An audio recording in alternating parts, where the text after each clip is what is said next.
దానికి ఏం చేయాలంటే ముందు గిన్నె తీసుకురా, పొయ్యి వెలిగించి నూనె పోయి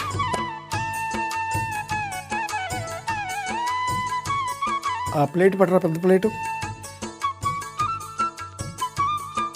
అందులో ముందు ఆవాలు, జీలకర్ర, పచ్చిమిరపకాయలు, కరివేపాకు, కాస్త పసుపు కూడా వేసుకోవాలి, ఉల్లిపాయలు, కాస్త ఉప్పు అందుకున్నానా, అల్లం వెల్లుల్లి పేస్ట్, టమాటా ముక్కలు.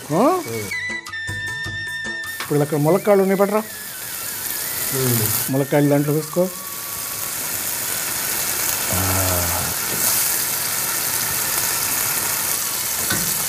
శనగపప్పు మునక్కాడ కూర అంటాం, కానీ దీంట్లో వంకాయ కూడా వేస్తే బాగా రుచిగా ఉంటుంది అన్నమాట.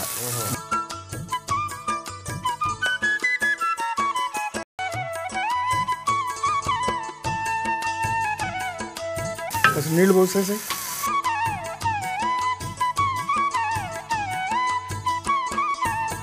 చక్కగా ఉడకాలి, ములక్కాళ్ళు ఉడకాలి, వంకాయ ఉడకాలి, బాగా ఉడకనాయి. శనగపప్పు 2 గంటల క్రితం నానబెట్టాను రా, అక్కడ ఉంది పట్టరా. ఇప్పుడు ఈ శనగపప్పు పట్టుకెళ్ళి చక్కగా నాని బరగ్గా పట్టుకురావాలి, మరీ మెత్తగా పిండిలాగా చేసుకురాకు. వెళ్ళు మొత్తి. ముందుగా కొంచెం కారం వేసుకోవాలి, తర్వాత ధనియాల పొడి కూడా వేసుకోవాలి. ఇప్పుడు బరగ్గా పట్టుకొచ్చావు కదా, వేసేసి పప్పు కూడా వేసి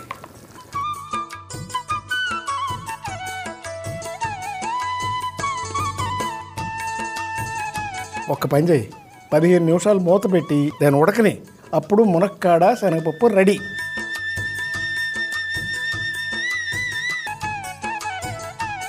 మునక్కాడ శనగపప్పు గిన్నెలోకి తీసేయి కూర.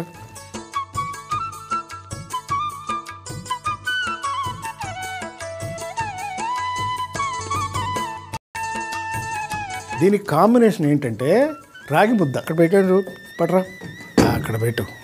రాగి ముద్ద చేసి పెట్టుకున్నాం కదా, ఇందులో నెయ్యి దాంట్లో పోసుకోవాలి చక్కగా. నెయ్యి కూడా అక్కడ పెట్టాను చూడు, నెయ్యి కూడా దాంట్లో వేసే.